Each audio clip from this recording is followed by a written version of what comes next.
which will be the last lesson that I do in this chapter, is a review of factoring. So I'll go through the review, I'll go through the examples, and then I'll get you to start working on your review handout. I won't give you questions from this section to work on because it's just kind of would be repetitive. But that doesn't mean that you couldn't do any of these questions for practice if you thought you needed extra practice. So when you are asked to factor a polynomial, these are some guidelines that you can use to help you out. So they've got it written out in 6 points, but they also have it in a flow chart, which I think is actually a little bit better for understanding. So the first thing that you should be doing with any polynomial is you should be looking for a common factor. So I look, can I divide everything by the same monomial? So can I divide them all by the same number? Can I divide them all by the same variable? Maybe I can divide them all by x. Or maybe I can divide them all by y squared. From there, the next step basically looks at how many terms do I have. So if I have a binomial, if I have 2 terms, I check to see if it's a difference of squares. The term difference of squares tells you what you should be looking for. Difference means it should be a subtraction. There should be a minus sign between my 2 terms. And squares implies that each of the 2 terms need to be a perfect square. So if I have 2 terms, I'm looking to see if it's a difference of squares. And when I factor that difference of squares, I get a plus b and a minus b. Then I'm going to skip over the 3 terms if we have 4 terms. If I have 4 terms, you look at grouping. So that's when you have things like I might have an ax squared plus bx plus cx plus d. I group these 2 together and find what's common.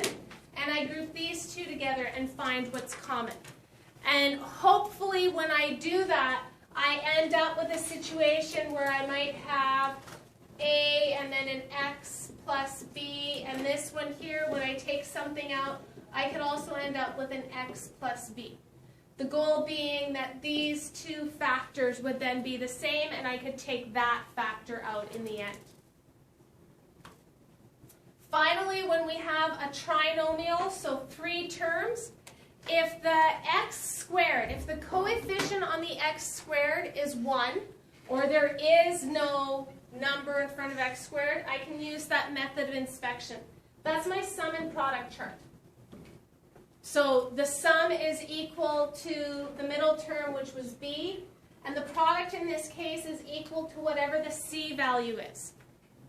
And then the other one is decomposition. With decomposition, I still have my sum and product chart.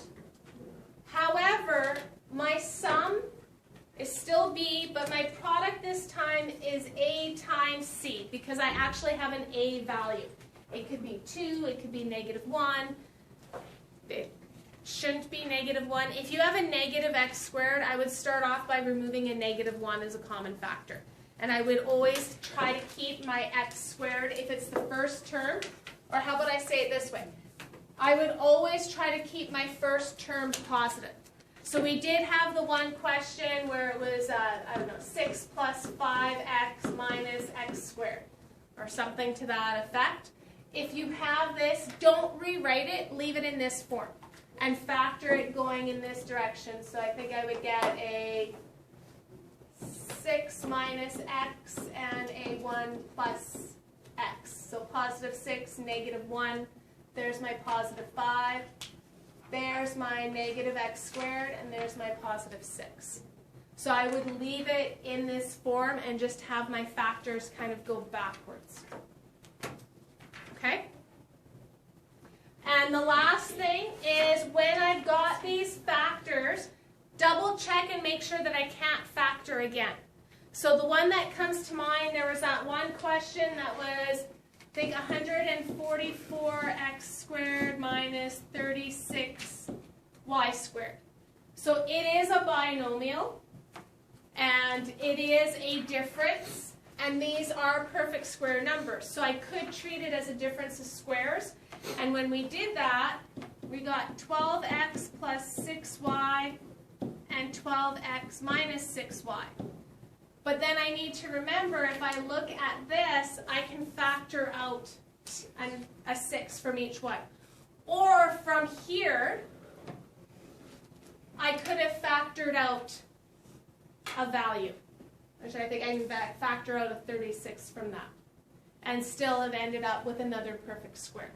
So I always want to check my factors to make sure that they too are simplified in the end. Okay? So the following page just looks, I think there's 4 examples. 5. So we're going to factor each of the following. So the very first thing I look for is what? Common factor. So is there a common factor between 9x and 36? 3. Okay, can I go higher than 3? 9. So if I remove a 9, what am I left with? X squared minus 4. Okay, so according to that flow chart, I have a binomial. So I check to see, is this a difference of squares? Yeah? How do I factor a difference of squares? X plus 2x minus 2. Yes.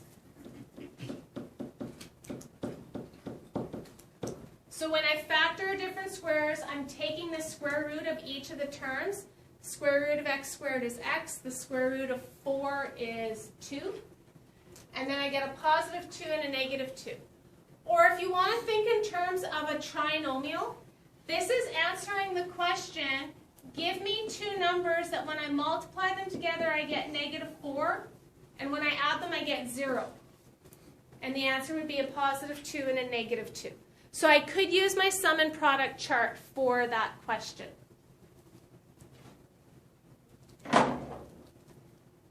So if we look at B, step 1, can I factor out a greatest common factor from each of those terms? No. So now I go into the next part of my flow chart. What kind of polynomial do I have? Trinomial. And the number in front of the x squared is equal to 1. So this is straight inspection. I can write out my sum and product chart if it makes me feel more comfortable. What's my sum? And my product? So can you give me 2 numbers that when I multiply them together I get a negative 36 and when I add them I get a negative 16?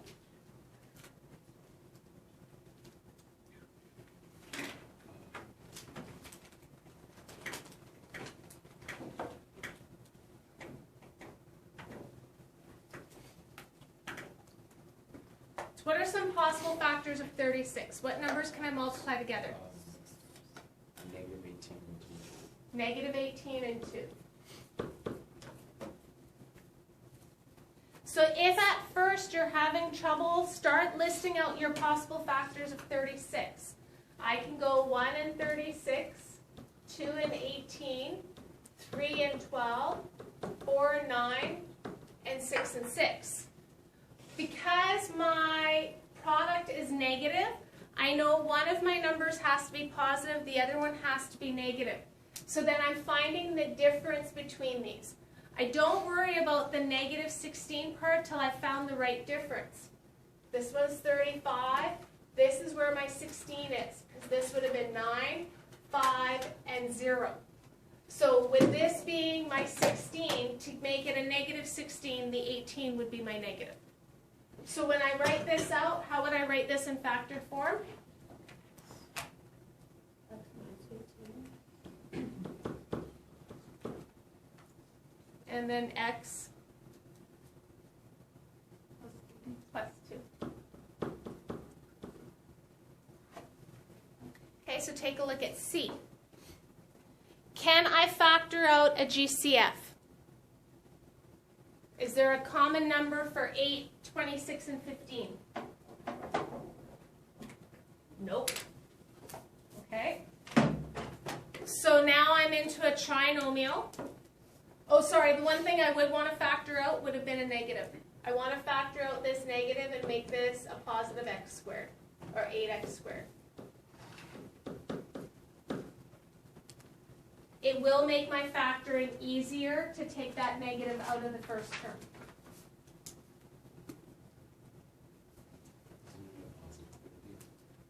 No, because if I take out a -1, this would become a -15.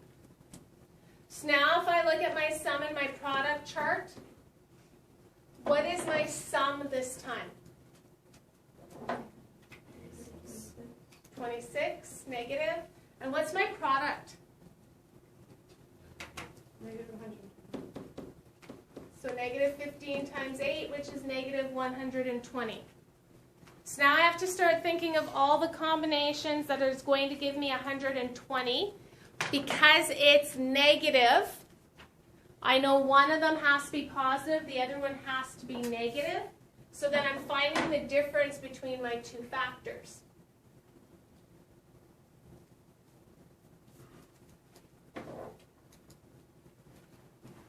So give me some numbers and multiply together to give me 120. What is it? 16. Oh, no. 2. 16. 16 times what? 60. Oh, 60 times 2, sorry. Okay, 60 times 2, the difference is 58, so that didn't work. Give me another one. 30 and 4. What's the difference between 30 and 4? 26. To make it a -26, -30. So when I go to put this together and I do my grouping, where do I want to put the 4 and where would I want to put the 30?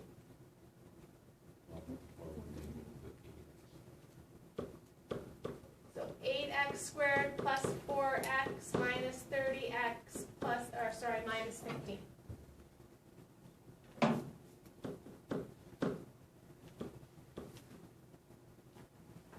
What's common to 8x squared and 4x? 4x. And when I remove the 4x, what would I be left with? 2x plus 1. And what's common to -30x and -15? Negative 15.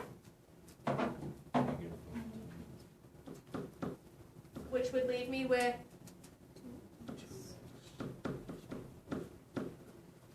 so now I have -2x plus 1 and 4x minus 15. With my 4x minus 15, because the numbers are larger, I probably want to double check that and make sure that I can't factor out a common factor.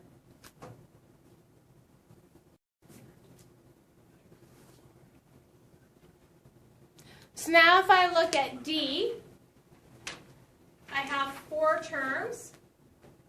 Step 1, always look for a common factor. Is there a number that I can pull out of each of those 4 terms? The same number.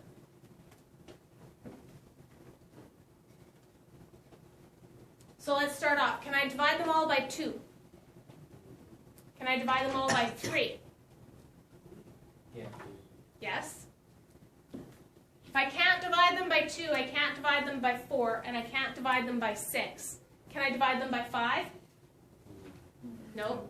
Not going to be able to divide them by 8. My only other option, could I divide them all by 9? No. So let's stick with 3. So if I remove a 3 from each of these terms, what would I have? 8x squared minus 10x.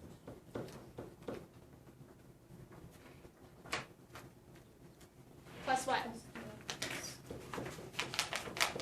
Minus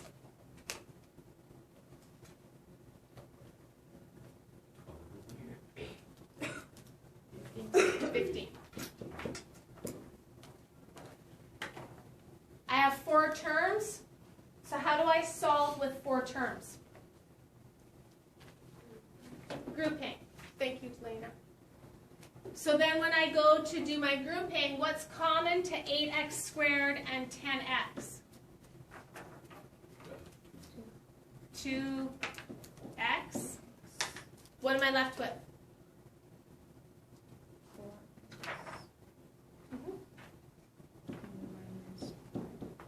Okay. And what's common to 12x and -15? 3. 3, what does that leave me with?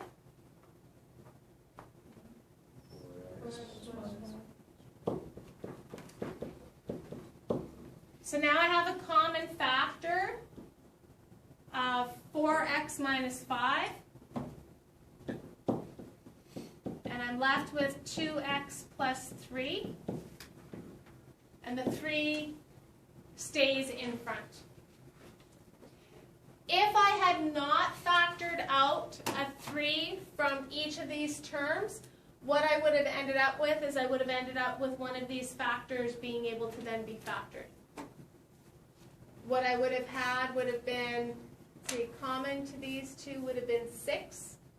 So if I take out a 6x, I'm left with 4x minus 5.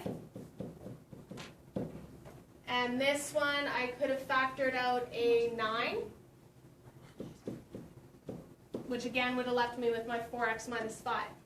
But then this, I could have factored out a 3, which would have left me with the 2x plus 3. So I would still end up at the final point, provided that I remembered this could still be factored. Okay? Okay, last question.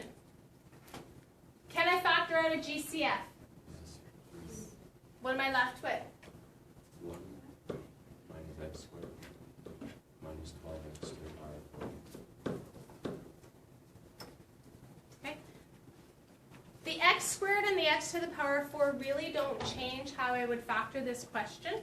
It's a trinomial, so I still have my sum and product chart. What's my sum? X, so 1. Negative 1.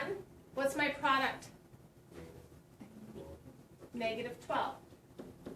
Negative 12 times 1. So two numbers will multiply to negative 12 and add to negative 1. Negative 1, 3.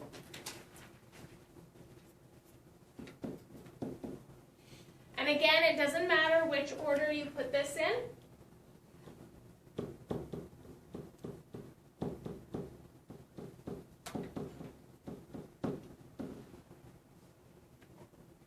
Just your middle terms are now x squareds. So if I look at the first two, what do 1 and negative 4x squared have in common? They always have a 1. And if it looks like they have nothing in common, 1 is the common factor. So I get 1 minus 4x squared. What's common to 3x squared and 12x to the power of 4? 3x squared. 3x squared. Which leaves me with 1 minus 4x squared. So I get 3 times 1 minus 4x squared times 1 plus 3x squared. Can I factor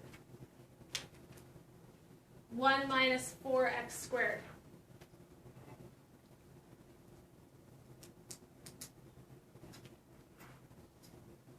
What's the only thing that I can do or factor with binomials?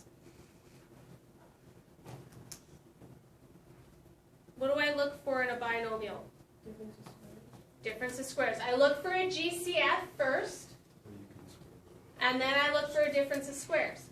Is this a difference of squares? Yeah, because I can take the square root of 1, and I can take the square root of 4x squared. Okay? So something to watch out for when I have something that's to the power of 4.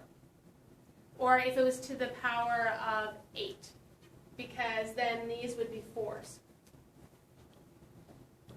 So I get... How do I factor this? What do I get when I factor 1 minus 4x squared? 1 plus 2x, 1 minus. And then 1 plus 3x squared.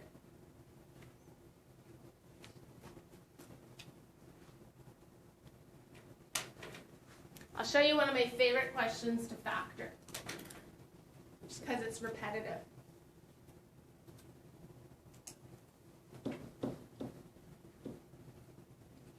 no, not x squared.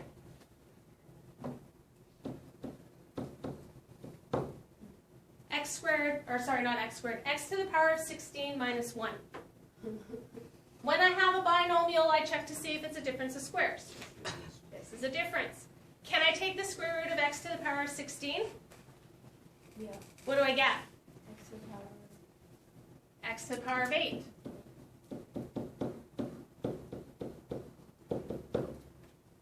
Now what? I have another difference of squares right here. And when I take the difference of squares here, what am I going to get?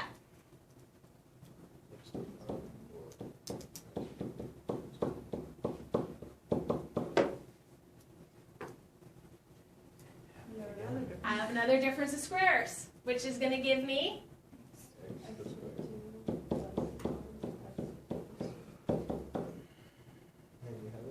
I have another difference of squares, which gives me X plus 1, X minus 1. and then I have no more difference of squares. So this entire thing factored out